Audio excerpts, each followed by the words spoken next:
Grandpa's birthday was supposed to be a warm, cozy evening. Laughter echoing through the old family house, the smell of roast beef and apple pie drifting from the kitchen, and the sound of his favorite jazz records playing softly in the background. We'd all gathered in the dining room, clinking glasses and sharing stories. It felt safe. Then, in the middle of Grandma's speech, I felt my husband's hand wrapped tightly around mine. His grip wasn't affectionate, it was urgent.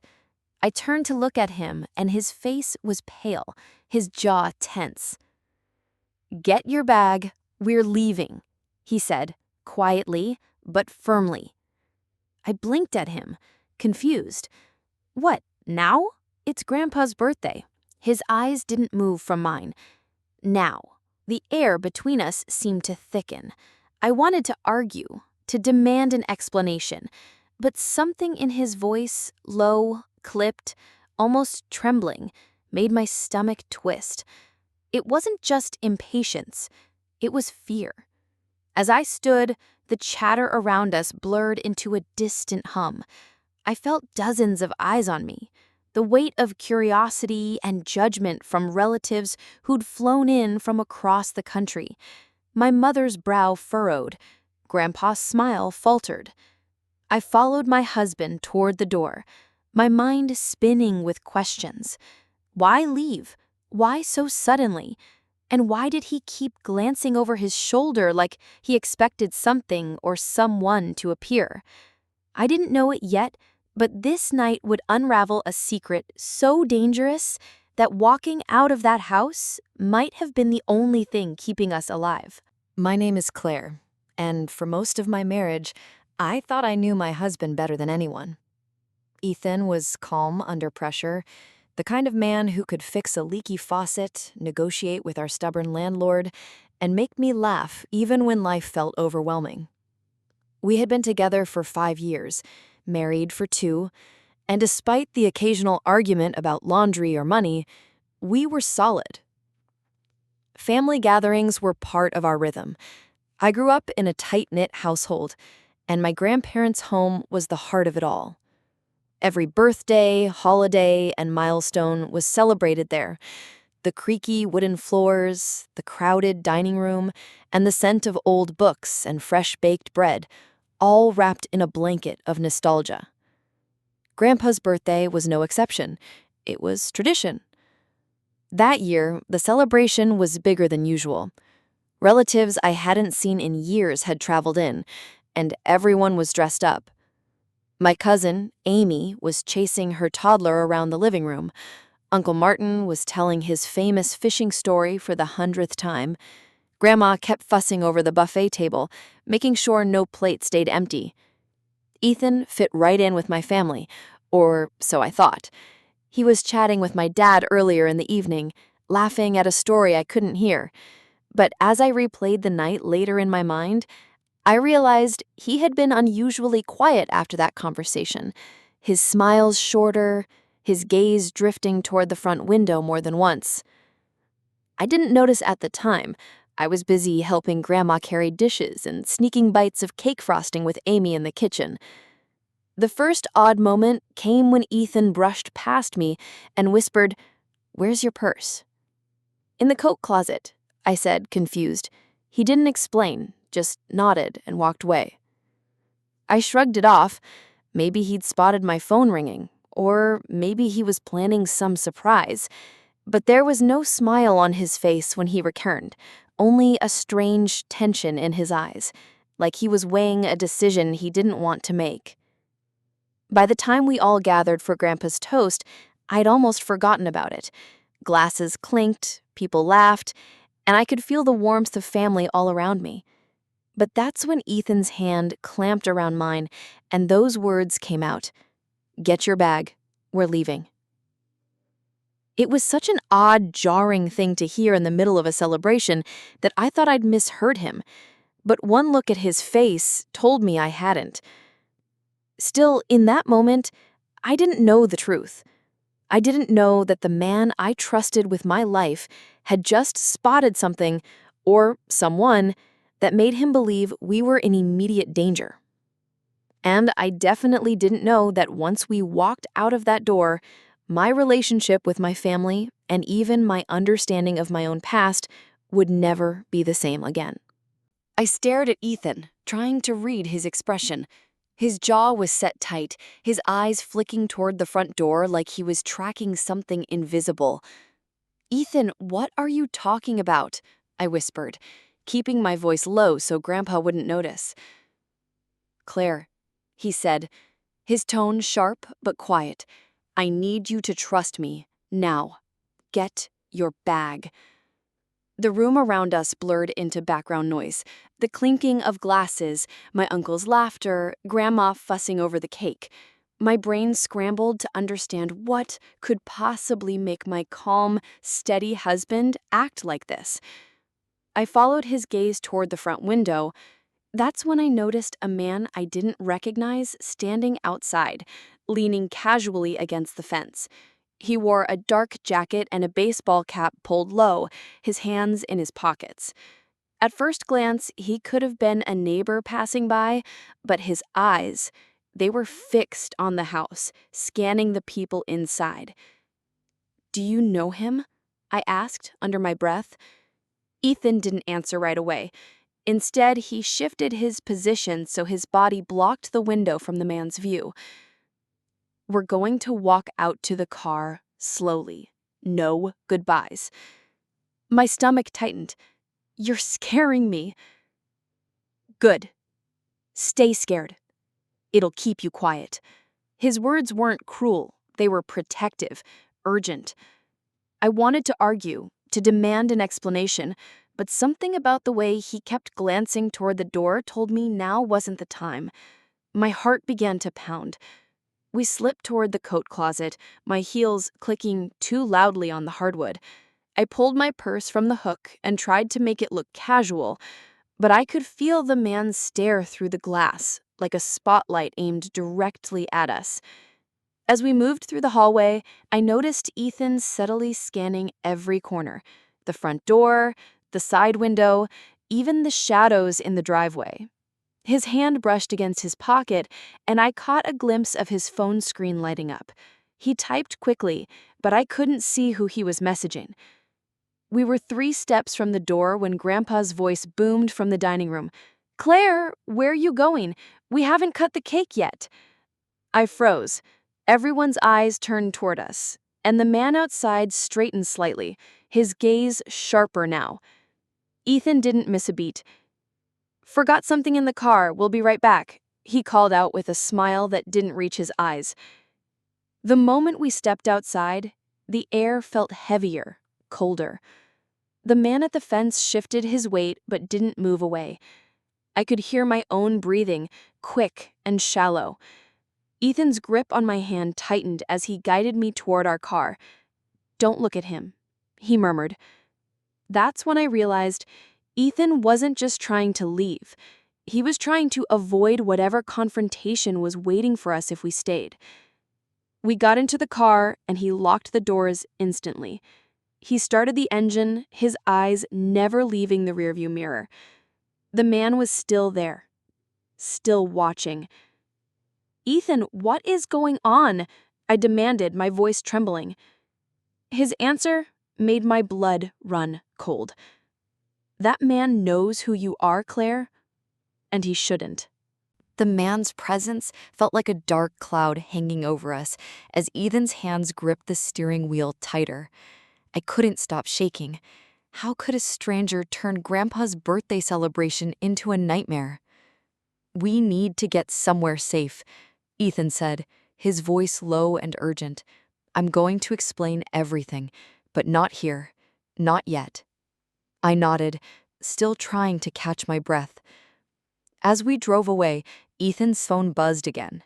He glanced at it, then quickly pocketed it. I wanted answers, desperately. Who was that man? Ethan hesitated. "His name is Mark. He's connected to my past in a way I never wanted you to know." My heart pounded harder. "What do you mean?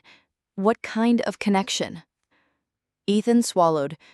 Years ago, before we met, I got involved with some people, dangerous people.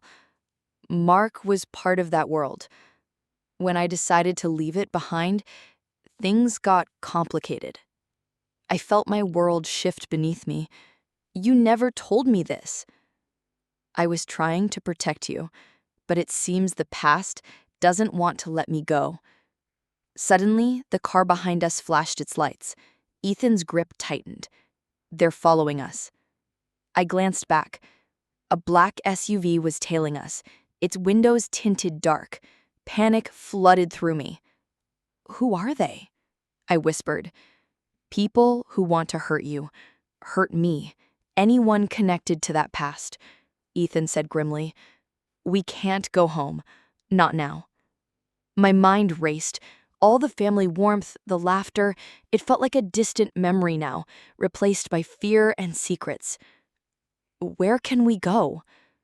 Ethan's jaw clenched. Someplace only I know. But we have to be careful. Mark isn't the only one out there. I swallowed hard, clutching my bag tighter. The night that was supposed to be a celebration had turned into a fight for survival, and I was only just beginning to understand how deep the danger ran. We pulled into a secluded cabin miles from the nearest town. Ethan locked the doors and sat back, his face drawn tight with exhaustion and worry. I owe you the truth, he said quietly. There's a reason Mark knows who you are. It's not just because of me.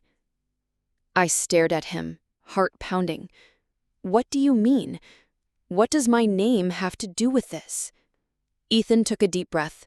Before we met, I was trying to escape a dangerous group involved in illegal activities. People who didn't just hurt those who crossed them, they destroyed lives. I had a plan to disappear, but I needed someone to trust completely. That's when I found you. My mind reeled. Me? How? You were the key, Ethan said, eyes searching mine. You come from a family that's been connected to this group for generations, whether you knew it or not. Your grandfather's birthday party wasn't just a celebration, it was a meeting place. They wanted to send a message, a warning to me through you. I felt like the floor dropped beneath me. I don't understand. My family, Grandpa? What do they have to do with any of this? Ethan's voice lowered. Your family's history is tied to secrets no one talks about. Your grandfather was involved in something big, something dangerous. And now because you're connected to him, you're in danger too. Tears welled up, but I clenched my jaw. Why didn't you tell me before? Because I wanted to protect you from it all, Ethan admitted. But Mark found out about you. He's using your family ties to get to me. I swallowed hard. So, I'm caught in the middle? Yes, and that's why we had to leave, because if they catch you, they catch me. I sat back, stunned. My life felt like a lie. The family I thought I knew was a secret fortress built on danger and deception. But I'm not helpless, Ethan said firmly. Together, we'll uncover the truth and take back control. We'll fight to protect our future. Looking into his eyes, I realized this was no longer just about survival. It was about reclaiming my identity and rewriting the story my family tried to hide. And I was ready. The cabin felt suffocating, silent except for the hum of the heater and our ragged breathing. Ethan pulled out a worn folder from his bag, snapping it open. This, he said, is everything I've been hiding. Names, places, dates, proof of who's after us. I leaned in, scanning the pages, photos of shadowy figures, cryptic messages, and a list of people marked with red X's. Why show me this now? I asked, heart pounding. Because you're the missing piece, Ethan said. Mark doesn't just want me, he wants you too. And if we don't act fast, they'll take everything. Suddenly, my phone buzzed. A message from an unknown number. You can't run from your past. We see you. I felt Ethan's hand tighten around mine. They're watching. They know where we are. Then, the worst. A loud knock shattered the quiet. "Who is it?" I whispered. "No idea." Ethan pulled a small pistol from his bag. Before I could react, Ethan cracked the door open just a sliver. A woman's voice, cold and familiar. "Claire, it's me." My breath caught. "Sophie? What?" The door swung open, and there she stood. My childhood best friend, but different. Hardened, eyes sharp as knives. "I've been sent to bring you back," she said quietly. "They want to negotiate." My mind raced. Betrayal? Or a chance to end this nightmare? Ethan glared. "You're lying. You're working with them." Sophie's lips twitched into a bitter smile. "Trust is a luxury we can't afford anymore." As she stepped inside, I realized the fight wasn't just outside the door. It was closer than I thought. And the line between friend and enemy was dangerously blurred. Sophie's eyes never left mine as she stepped inside, the tension thick enough to cut with a knife. "Why are you really here?" I demanded, voice shaking. She hesitated, then sighed. "I'm not your enemy, Claire. Not entirely." Ethan didn't lower his pistol. "Talk fast." Sophie glanced at him. "Mark's gone rogue. He's no longer following orders. He wants to control everything, including you." My head spun. "So you're here to help us?" She nodded slowly. "But it's complicated. There are others on his side, and we have to act carefully." Suddenly, the cabin's old phone rang. Sophie answered quickly, her face paling. "It's Mark. He knows we're here." Before anyone could react, a loud crash came from the back door. Someone was trying to break in. Ethan raised his pistol. "We don't have time. We have to move." Sophie grabbed a bag from the corner. "I've arranged a safe house, but it's miles away. We'll split up. You and Ethan go, I'll cover the rear." My heart hammered, but I nodded. There was no other choice. As we slipped out the back, I caught a glimpse of Sophie's face, uncertain, conflicted. Halfway to the safe house, Ethan's phone beeped again. A photo. It was Grandpa, tied up in a dark room, blindfolded. My blood ran cold. Mark wasn't just after me and Ethan. He'd taken Grandpa hostage to draw us out. The game had changed. No more running, no more hiding. It was time to fight. The safe house was cold and shadowed, but it was the only place left to think clearly. Ethan and I sat close, hearts pounding, the weight of Grandpa's fate pressing down on us. "We have to rescue him," I said, voice steady despite the fear. Ethan nodded, "But Mark won't give him up without a fight. And there's something you need to know." "What?" I asked, confused. Ethan took a deep breath. "Grandpa's involvement wasn't accidental. Years ago, he made a deal with Mark's group, a deal he thought he could control. But Mark betrayed him." My head spun. The grandfather I loved, caught in this web of lies and danger. Suddenly, Sophie burst in, bruised but alive. "Mark found the safe house. He's coming, and he's brought reinforcements." We had minutes. Ethan handed me a small pistol. "We're not just saving Grandpa, we're ending this." As footsteps echoed outside, the door slammed open. Mark strode in, a cruel smile twisting his lips. "Welcome, Claire," he sneered. "Did you really think you could run from your past?" Before I could respond, Sophie stepped forward with her hands. "It's over, Mark. You lost control the moment you crossed us."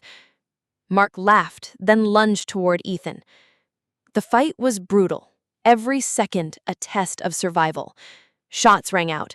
Sophie and Ethan moved with desperate precision. In the chaos, I saw Grandpa stumble in, his blindfold torn off, eyes fierce to spite his ordeal. "Run!" Ethan shouted, but I couldn't leave yet. With all my strength, I grabbed a hidden letter from Grandpa's coat, a confession that would bring Mark down once and for all. Mark's eyes widened. "You think that will stop me?" "It will," I said, voice steady. Sirens wailed in the distance. Sophie had called the police. Realizing he was defeated, Mark snarled and vanished into the shadows. The nightmare was over. But as we embraced Grandpa, I knew our lives had changed forever. Secrets buried for decades had surfaced, and though the danger had passed, the scars would remain. We had fought, we had lost, and we had won. But most of all, we had finally uncovered the truth. That night changed everything. The family I thought I knew was built on secrets darker than I ever imagined. But in facing the truth, no matter how painful, we found strength we never knew we had. Sometimes the most dangerous battles aren't just against others, but against the past itself. If you enjoyed this story, hit like and subscribe, because there are more secrets waiting to be uncovered, and I promise you won't want to miss what happens next. Thank you for listening. Stay safe and remember, trust carefully.